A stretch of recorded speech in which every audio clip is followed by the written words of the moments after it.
नमस्कार साथियों, पुनः चैनल में आप सभी का स्वागत है। आज पुनः एक नए चैप्टर के साथ भारतीय राज्य व्यवस्था पर चर्चा हो रही है, जिसके अंतर्गत आज नया टॉपिक है क्षेत्रीय परिषदें। ठीक है ना। तो भारत में जो क्षेत्रीय परिषदों का गठन किया गया है, उनके क्षेत्र अलग अलग हैं, उनके मुख्यालय अलग अलग हैं। क्षेत्रीय परिषदों के अध्यक्षों की नियुक्ति कौन करता है, उसके सदस्य कौन होते हैं, और उसके क्षेत्रीय परिषदों के कार्य कौन कौन से हैं ना, इस पे चर्चा करते हैं। कभी कभी जो है वनडे एग्जाम में पूछ भी देता है इस तरह से प्रश्न। तो आइए देखते हैं क्षेत्रीय जो परिषदें हैं। तो क्षेत्रीय परिषदें जो हैं ये गैर संवैधानिक संस्था है, यानी कि संविधान में गैर संवैधानिक मतलब संविधान में इसका उल्लेख किया तो गया है, लेकिन इसके संबंध में ना संविधान का कोई अनुच्छेद विहित है, ना ही कोई अनुसूची है, ना कोई भाग बनाया गया है। तो सब मिला के जो भारतीय संविधान में क्षेत्रीय परिषदों के संबंध में कोई प्रावधान नहीं किया गया है। तो ये क्या है कि जब भारतीय संविधान में कोई प्रावधान नहीं किया गया है, तो यानी ये गैर संवैधानिक संस्था है ना। संवैधानिक संस्था जो होती है जिसका उल्लेख किया जाता है ना, जिसे अंतः स्थापित किया जाता है संविधान में, तो संवैधानिक होता है। तो ये गैर संवैधानिक निकाय है। कभी कभी इससे भी प्रश्न आता है कि कौन सा संवैधानिक संस्था है, कौन सा गैर संवैधानिक संस्था है, इस तरह से भी प्रश्न पूछता है। तो जो क्षेत्रीय परिषदें हैं वो गैर संवैधानिक संस्थाएं हैं, यानी कि भारतीय संविधान में क्षेत्रीय परिषदों के संबंध में कोई प्रावधान नहीं किया गया है। ठीक है ना। ये वाकया देखते हैं कि क्षेत्रीय परिषदों का जो गठन होता है, इसके पीछे की भूमिका देखते हैं। तो 1955 में राज्य पुनर्गठन आयोग की रिपोर्ट के आधार पर 1955 में जब राज्य पुनर्गठन आयोग लाया गया था, हमने राज्य पुनर्गठन आयोग के भाषाई आधार पर राज्यों के गठन के संबंध में चर्चा किया था, पिछली वीडियो इसी पर था। तो हमने आपको बताया था तो राज्य पुनर्गठन आयोग का जो रिपोर्ट जो बनाया गया था, तो 1955 में राज्य पुनर्गठन आयोग की रिपोर्ट के आधार पर संसद में, है ना, भारतीय संसद में उस समय प्रधानमंत्री रहे हैं JL नेहरू, यानी जवाहरलाल नेहरू ने राज्य पुनर्गठन अधिनियम 1956 पेश किया था, है ना। और राज्य पुनर्गठन अधिनियम 1956 पेश किया था। इसी के आधार पर क्षेत्रीय परिषदों के गठन की संस्तुति की गई, यानी कि क्षेत्रीय परिषदों के गठन की जो बात की गई थी वह राज्य पुनर्गठन अधिनियम 1956 के आधार पर की गई थी। यह प्रश्न भी इसी तरह से बराबर आता है कंपटीशन में, है ना। कभी कभी इस तरह पूछ देता है कि राज्य पुनर्गठन अधिनियम भारतीय संसद में कब पेश हुआ था, है ना। तो राज्य पुनर्गठन अधिनियम जो पेश हुआ था 1956 में पेश हुआ था, और यही आधार बना कि भारत में क्षेत्रीय परिषदों की आवश्यकता पड़ी। तो क्षेत्रीय परिषदों के गठन के संबंध में उस पर विचार करने के लिए एक अधिनियम लाया गया संसद में, तब जाकर के क्षेत्रीय परिषदों का गठन हुआ है। तो प्रारंभिक दौर में देखते हैं कि प्रारंभिक दौर में 4 क्षेत्रीय परिषदों का गठन हुआ था, यानी कि जो राज्य पुनर्गठन अधिनियम 1956 के अंतर्गत 4 ही क्षेत्रीय परिषदों की संस्तुति की गई थी, और 4 क्षेत्रीय परिषदों की संस्तुति की गई। बाद में एक और क्षेत्रीय परिषद, पूर्वी क्षेत्रीय परिषद मिलाया गया, यानी वर्तमान में 5 क्षेत्रीय परिषदें कार्य कर रही हैं भारत में। वर्तमान में 5 क्षेत्रीय परिषदें भारत में काम कर रही हैं।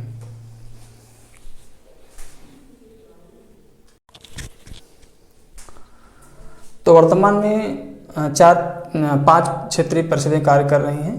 पहली जो क्षेत्रीय परिषद है उत्तरी क्षेत्रीय परिषद है। पहला उत्तरी क्षेत्रीय परिषद, दक्षिणी क्षेत्रीय परिषद और पश्चिमी क्षेत्रीय परिषद और मध्य क्षेत्र परिषद, यानी कि मध्य क्षेत्रीय परिषद, या यूँ कहें कि मध्य क्षेत्रीय परिषद। तो ये 4 हो गई। लास्ट में 5वां जो क्षेत्रीय परिषद जोड़ा गया था वो पूर्वी क्षेत्रीय परिषद लास्ट में जोड़ा गया। तो इस प्रकार से क्षेत्रीय परिषदों की संख्या 5 हो गई। अब देखते हैं कि जैसे उत्तरी क्षेत्रीय परिषद है, तो उत्तरी क्षेत्रीय परिषद में मुख्य रूप से उत्तरी क्षेत्रीय परिषद का मुख्यालय नई दिल्ली बनाया गया। इसमें जो राज्य शामिल किए गए थे उत्तरी क्षेत्रीय परिषद में, जैसे जम्मू कश्मीर था, हरियाणा था, पंजाब था, हिमाचल प्रदेश था, राजस्थान था, चंडीगढ़ था, है ना। तो और साथ ही साथ राष्ट्रीय राजधानी क्षेत्र दिल्ली। तो इन राज्यों को मिलाकर के उत्तरी क्षेत्रीय परिषद का गठन किया गया था, जिसका मुख्यालय कहाँ रखा गया, नई दिल्ली। तो ये इस तरह से भी प्रश्न कभी कभी आ जाता है कि उत्तरी क्षेत्रीय परिषद का मुख्यालय कहाँ था, या उत्तरी क्षेत्रीय परिषद का मुख्यालय कहाँ है ना। तो कहाँ है, नई दिल्ली में है। दक्षिणी क्षेत्रीय परिषद को देखते हैं, तो दक्षिणी क्षेत्रीय परिषद का मुख्यालय चेन्नई में स्थापित किया गया है। दक्षिणी क्षेत्रीय परिषद में कौन कौन राज्य शामिल हैं, तो आंध्र प्रदेश है, मुख्य रूप से दक्षिण भारत के राज्य आपको इसमें शामिल किएंगे। आंध्र प्रदेश है, केरल है, कर्नाटक है, तमिलनाडु है, पांडिचेरी है, ये सभी जो है दक्षिणी क्षेत्रीय परिषद में है, जिसका मुख्यालय चेन्नई में बनाया गया है। तो उत्तरी क्षेत्रीय परिषद का मुख्यालय नई दिल्ली और दक्षिणी क्षेत्रीय परिषद का मुख्यालय चेन्नई। और देखते हैं पश्चिमी जो क्षेत्रीय परिषद है, तो पश्चिमी क्षेत्रीय परिषद में कौन कौन राज्य शामिल हैं, जैसे गुजरात है, महाराष्ट्र है, गोवा है, दमन दीव है और दादर नागर हवेली है। ये सभी अक्सर केंद्र शासित प्रदेश दिल्ली को छोड़ के उधर के तो पश्चिमी क्षेत्रीय परिषद में शामिल किए गए हैं। तो इसमें इसका मुख्यालय कहाँ, बम्बई में बनाया गया है। तो पश्चिमी क्षेत्रीय परिषद का मुख्यालय कहाँ, बम्बई में है। हाँ, आगे देखते हैं मध्य क्षेत्रीय परिषद कहाँ, मध्य क्षेत्रीय परिषद का मुख्यालय कहाँ है, इलाहाबाद में है, ठीक है ना। मध्य क्षेत्रीय परिषद का मुख्यालय इलाहाबाद में है। और मध्य क्षेत्रीय परिषद में कौन कौन शामिल हैं, तो मध्य क्षेत्रीय परिषद में आपके उत्तर प्रदेश और मध्य प्रदेश।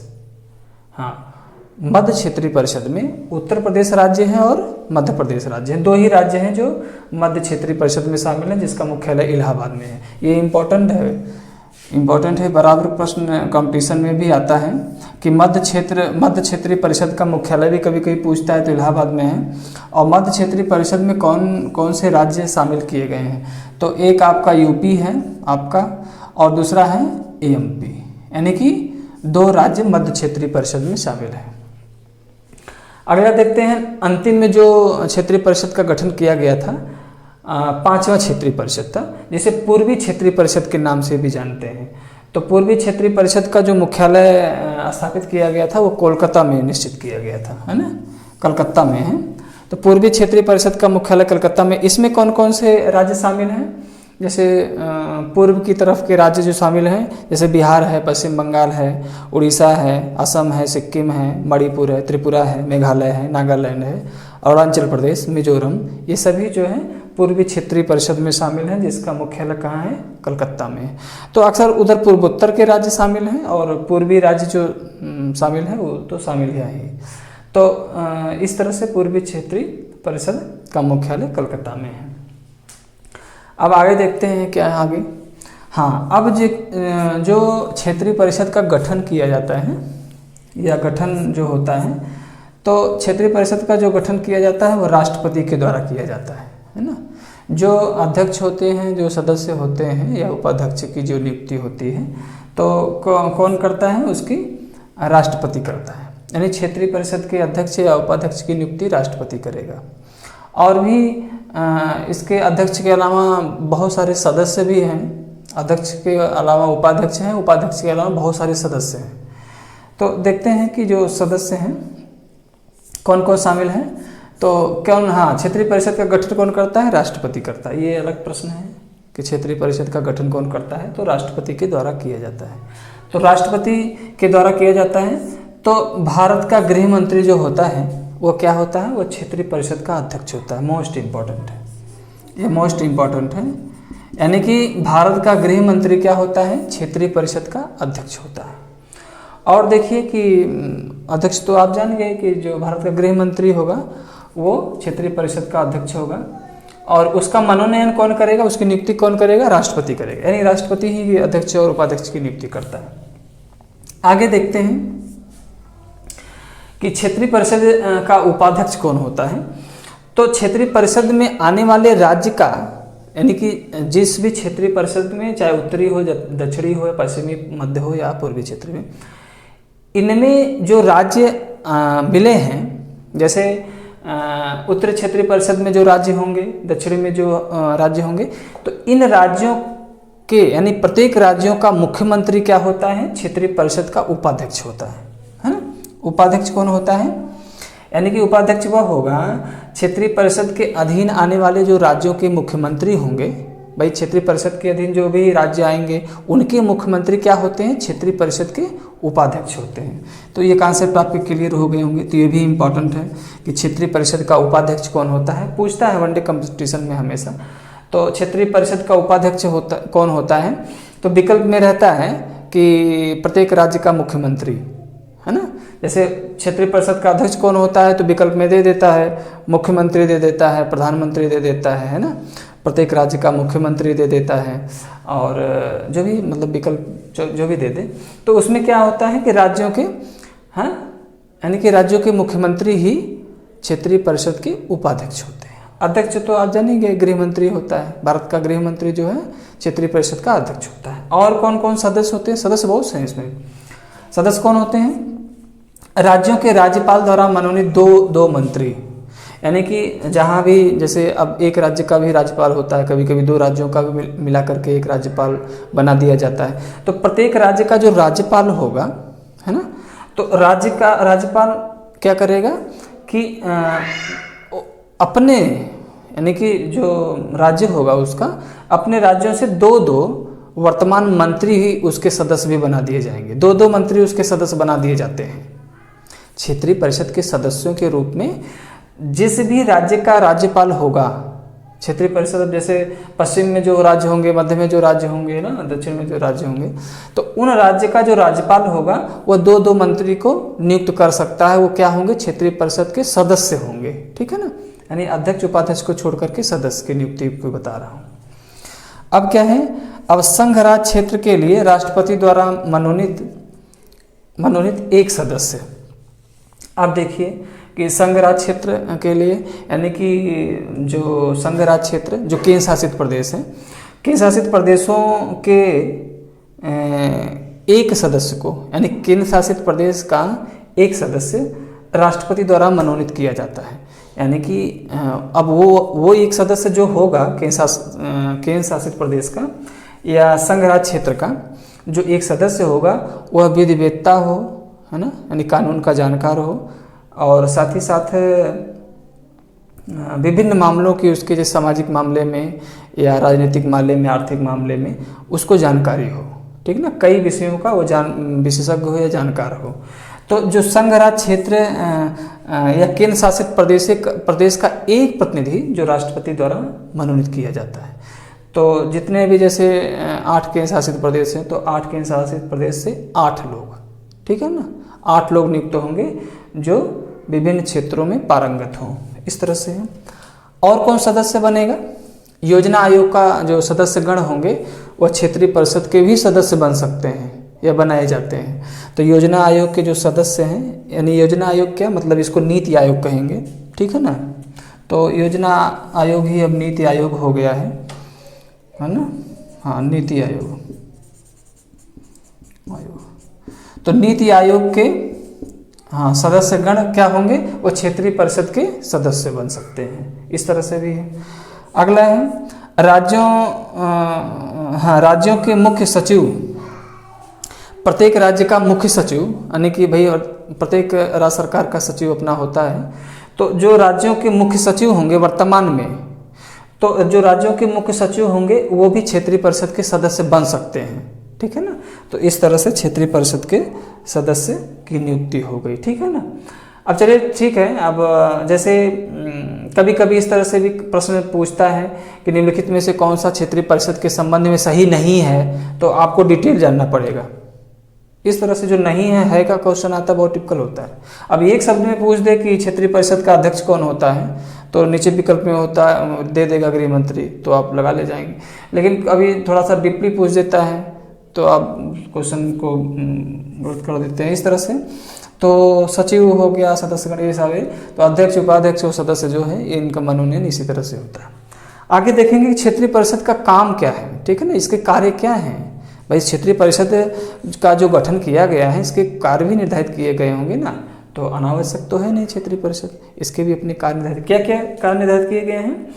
जनता में भावनात्मक एकता पैदा करना, यानी कि जो भारत की जनता है या प्रत्येक राज्य की अपनी जनता है, तो उनके बीच में भावनात्मक या एक तरह से समरसता कायम करना, यह क्या है, क्षेत्रीय परिषद के कार्य हैं। और कौन कौन से क्षेत्रीय परिषद के कार्य हैं, जैसे क्षेत्रवाद हो या भाषावाद हो, इसके मध्य यदि कोई विवाद उत्पन्न होता है, भाई क्षेत्रवाद तो आजकल देखते ही हैं, बहुत जगह ऐसे मामले आते हैं, क्षेत्रवाद भाषावाद की समस्या उत्पन्न होती है।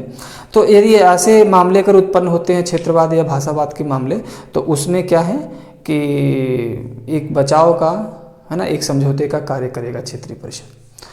और क्या क्या कार्य करता है कि जैसे केंद्र या राज्य के अधीन जो आर्थिक मामले हैं, है ना, केंद्र के जो आर्थिक मामले हों या राज्य के आर्थिक मामले हों या सामाजिक मामले हों, ठीक है ना, आर्थिक मामले हों या सामाजिक मामले हों, दोनों के मामले में एक समान नीति का निर्धारण करना, है ना। जैसे केंद्र का मामला हो या राज्य का मामला हो, सबके बीच एक नीति निर्धारित करना क्या है, यह क्षेत्रीय परिषद का कार्य है। कि जैसे किसी राज्य को अधिक लाभ दे देना, किसी राज्य को वरीयता देना, इस तरह की भावना नहीं होना चाहिए। प्रत्येक राज्य का अपना आर्थिक और सामाजिक मामला जो है एक सामंजस्यपूर्ण होना चाहिए, है ना, एक नीतिपूर्ण होना चाहिए। इस तरह के क्षेत्रीय परिषद के भी कार्य हैं। और कौन कौन से कार्य हैं, पारंपरिक जो विकास योजना में सफल तथा तीव्र क्रियान्वयन में सहयोग भी करना, इसका क्षेत्रीय परिषद का कार्य है। और कौन कौन से कार्य हैं, हाँ, और कौन कौन से कार्य हैं, जैसे सीमा दो राज्यों के मध्य या दो से अधिक राज्यों के मध्य या एक राज्यों के मध्य, तो दो या दो से अधिक राज्यों के मध्य यदि कोई सीमा विवाद है तो इसका निपटारा भी क्षेत्रीय परिषद करती है, ठीक है ना। जैसे कोई दो या दो के राज्यों के मध्य कोई सीमा विवाद उत्पन्न हो जाता है, तो इस तरह से इस मामले का भी निपटारा क्षेत्रीय परिषद करती है। और क्या क्या है, अंतर्राज्यिक परिवहन के मामले में भी सहयोग या हस्तक्षेप करती है कि अंतर्राज्यीय जो परिवहन व्यवस्थाएं सुचारू रूप से संचालित हो सके, एक राज्य दूसरे राज्य में, एक राज्य केंद्र शासित प्रदेश राज्य में या राज्य केंद्र शासित प्रदेश में, है ना, एक दूसरे से जो व्यापारिक संबंध है ना, या परिवहन के जो मामले के अपने आपस में जो देखे जाते हैं, इस मामले में भी कोई विवाद अगर उत्पन्न होता है तो क्षेत्रीय परिषद उसमें बीच बचाव करती है ना, इस तरह से भी दिया। तो क्या है कि क्षेत्रीय परिषद के इस तरह के अपने कार्य निर्धारित किए गए हैं। तो इससे क्षेत्रीय परिषद के संबंध में जो भी प्रश्न आते हैं मैंने आपको बता दिया है, इस तरह से आते हैं। ठीक है, फिर पुनः उपस्थित होंगे नए चैप्टर के साथ। तब तक के लिए बहुत बहुत धन्यवाद, बहुत बहुत शुभकामनाएं।